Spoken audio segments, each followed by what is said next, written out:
Hey friends, it is Sarah here, and I am bringing you a new type of video that I have not done on my channel before, but I mentioned in my Wild Hare unboxing video that I would like to do a kit share with you based on the petite kit that I received from the Wild Hare for June. So just to recap, I received some embellishments this month. That is what I requested because I had gone on a mini spending spree and purchased a bunch of the new papers that had come out, and I wanted some of the embellishments to go with them. So I will link my unboxing video in the description below, but I wanted to just quickly recap that I received the Vicki Boutin die cuts. I received the 6x12 sticker sheet from Chamel's new collection, Sparkle City. I received the chipboard pieces from Sparkle City. And one of the things that I forgot to include in my unboxing video because it got buried in the stuff that I wanted to do was the stamp set that I received from the Heidi Swap collection. And there are 43 stamps in here. Much of them talking about adventure and escaping and exploring, and great little icons, especially if you need ideas for more masculine cards. There are some really nice images here that you can use. Not that you couldn't use these for feminine cards as well, but sometimes I struggle with making more masculine cards, and so I saw these and thought, oh, that'll be great, especially for my dad. So what I'm going to do is just walk you through some of the other products that I put into just this little container. I know that Jen Scow does this a lot too, and she always prefaces that she reserves the right to add in whatever else she wants, because really the idea is that we're using our stash. And so if that means that I have to walk over to my stamps because something sparks an interest that can be added on to what I received, or I need an additional sticker, chipboard sticker or something like that, I want that ability. But what I've done is really pared down, because I do have a lot of stuff. I have a lot of paper. I have a lot of certain embellishments, and so to limit myself in that sense with the choices that I have here is perfect for me.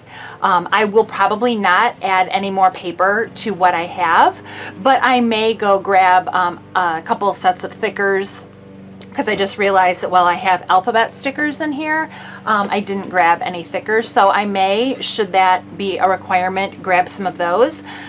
But really, I think I have a nice variety. So just remember, this is what I received from the Wild Hare. This was my petite embellishment kit, and what I have brought from my stash.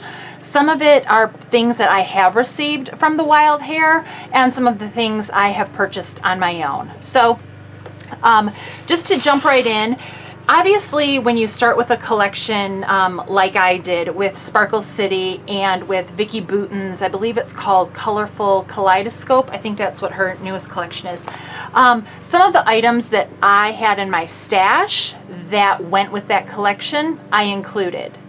It makes it very effortless to think of what's going to coordinate, and so that's some of the areas that I started with. So here are the first set of alphas that I'm including. This is the Chamel Sparkle City, the beautiful foiled alphas. These are nice and flat. They are smaller than what you see because the edge is cut inside so that you don't have a white halo around it. There's upper and lower. From deep in my stash, these are the Tim Holtz little tiny black alpha stickers. These are well used and well loved in my collection, so I've included those. From a couple kits ago, I received the Chamel Sparkle City, one of the little sticker packets. So we've got washi tape, thicker. These are really considered stickers, but they're thicker than actual stickers. So they're a really nice added layer, and they have the holographic foil on them. So I have those, and then little labels, navy blue with holographic alphas, more labels, and little tiny icons to sprinkle around.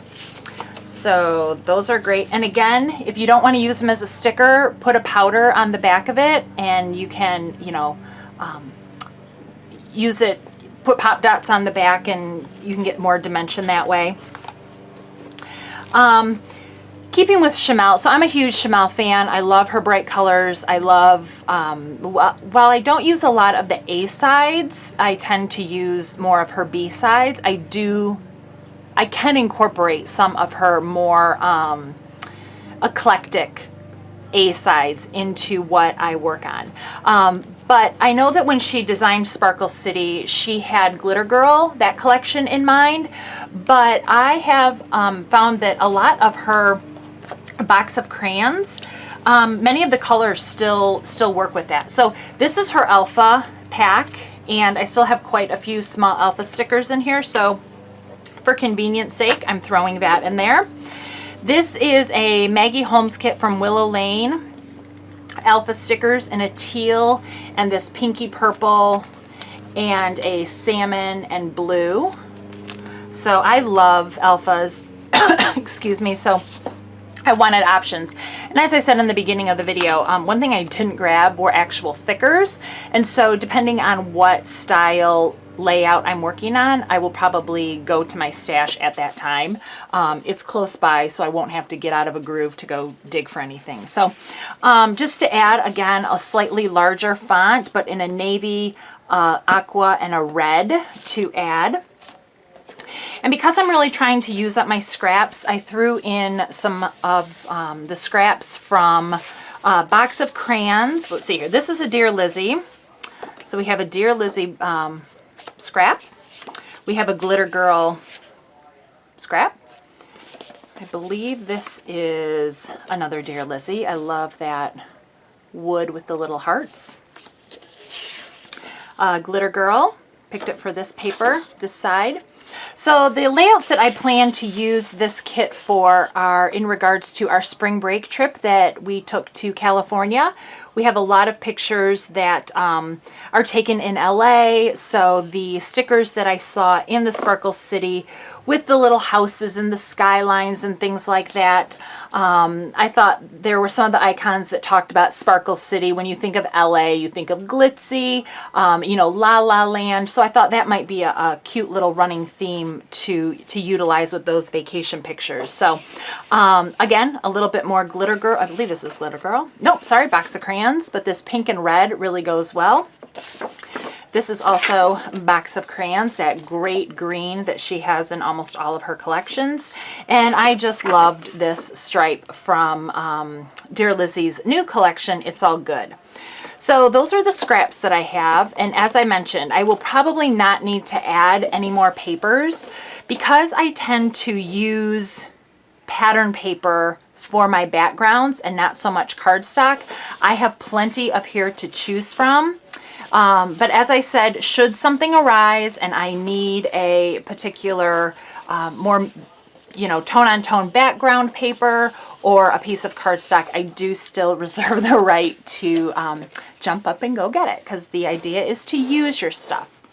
So, picked this paper for the navy stripe, navy and white stripe. This is from All Good from Dear Lizzie. I'll just show you, I'll try to remember to tell you where it's from, but I'll show you the side that I selected it for.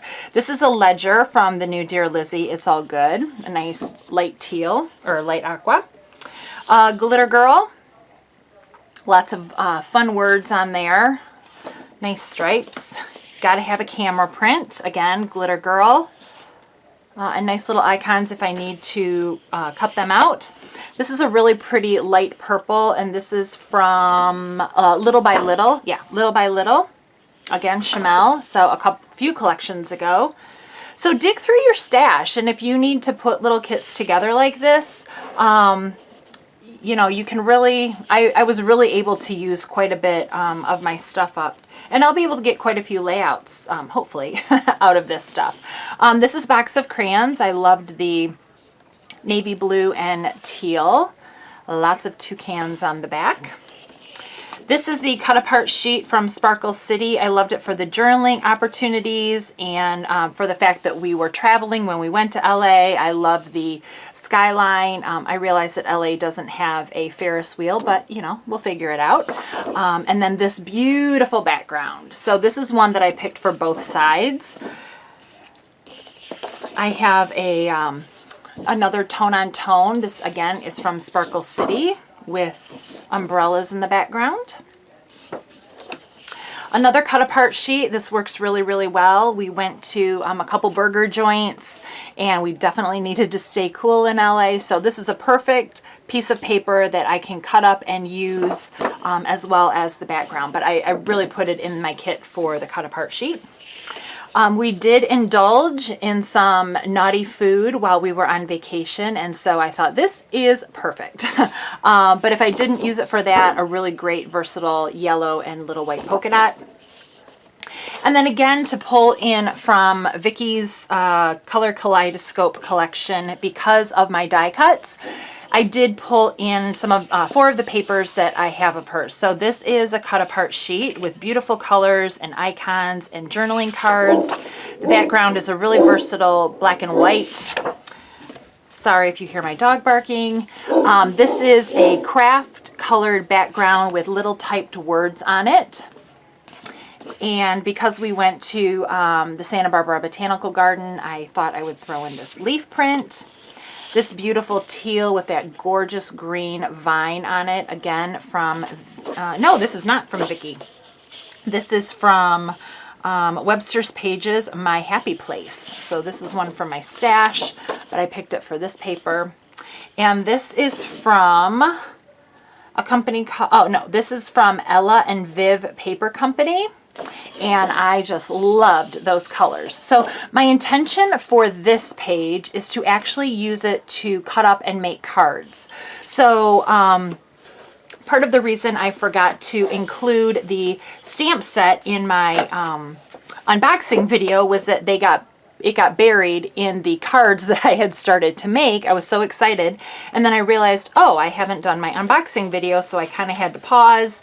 And if you're like me, things kind of get buried. So, I pulled those stamps out, and so I'll definitely be using some of these products for card making because I am really low on my stash. So I'm going to keep this kit together for a little while. I have an opportunity for the rest of the month to get some crafting hours in, which is exciting. But in addition to these, I just wanted to show you, where'd I put it? So I was watching a video the other day from Victoria Marie, and she was talking about how she was storing her die cuts based on somebody who she saw do this. And you know, I thought, I'm going to do that. I'm tired of digging through my big bin of die cuts. I really was just putting them all together. If there was a larger collection that I had, I'd keep them in an envelope. But really, it was becoming quite an ordeal to dig through them, and they were getting, you know, smushed, and I couldn't see them well. And so there was a couple days where I really wanted to be crafty, but I just didn't have the time to get my stuff out. Work was really crazy. And so I thought, well, I still want to play with my product, so here's what I'm going to do. So I took, and again, this was not my idea. I saw it from Victoria Marie, and she, I believe, talks about who she saw it from. But it's essentially just taking page protectors, and I slipped a piece of, well, most of it is white, but pretty neutral papers just inside to give it a little bit of stability and to have a nice neutral background. But I just stuck all of my die cuts on these sheets. And so you can see I've just kind of lumped them in categories just because of how I think, but it could be something, you know, whatever you want. If you just wanted to slap them all on, you could do that. I started off using temporary adhesive, and it became a little too temporary, and so they kept sliding out. So I just went ahead and started putting them on with my Tombow adhesive, and just a little bit, and I stuck them on there, and they come off really, really nice, and they go on really, really nice. So I have just gone through and put, you know, my die cuts in certain orders, and this is really helping me use them because I see what I have, especially for those hard to use ones, like the food type things. If I know I've got something and I'm working on a page, like our vacation, you know, like I said, we enjoyed some fun foods that we don't normally eat. But to be able to look in my little food section and say, oh yeah, we did have tacos, and not have to dig through all of the die cuts, for me, this has been very, very helpful. And so I just kind of separated them by icons that I would look for. I always usually like to add a camera of some sort if I can, tuck it in there. And then maybe separate out some things that may be useful for a card. So if I wasn't doing a layout, you know, talking about my neighborhood, maybe I could just go to this section, find a house, and do a card for a new neighbor. We have a lot of new builds going on, and so it's nice to welcome those people to the neighborhood. So I won't flip through the whole book. You get the idea, but I've separated them out into categories that are going to be helpful for me and that will make me look at my stash a little bit differently. And so I think that's it. I just wanted to show you guys, like I said, what I was going to be using with my petite kit. And as I said before, I reserve the right to grab a few other things. And I hope that you check back with me. I usually post all of my crafty goodness on my YouTube. Not YouTube, on my Instagram, which is Crafty Sarah Yerke. And you can see all the layouts and cards that I will be making with my June kit this month, not only from the Wild Hare, but what I have included from my stash to make it a little bulkier. And yeah, I hope that it gives you some inspiration, that you're excited to dive into your products, and again, maybe put together a little kit of your own. If you have any questions, please feel free to leave them in the comment section below, and I hope you have a great day. Thanks so much. Bye-bye.